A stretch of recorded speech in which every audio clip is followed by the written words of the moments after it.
Xin chào các bạn, hôm nay Diệp đang cảm thấy rất là vui vì khi nhận được món quà bé nhỏ từ NYX. Thôi thì bây giờ cùng mở quà với Diệp luôn ha.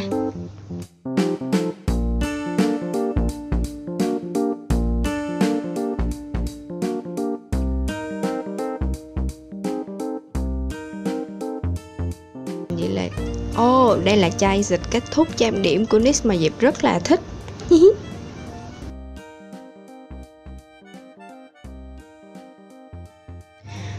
Kế tiếp là món quà gì đây? Một cây NYX lingerie thật là đã. Đây là cây màu số 09, màu corset. Thích quá.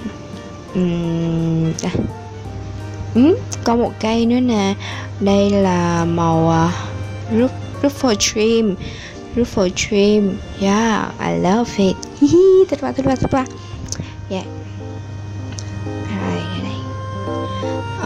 Hết rồi.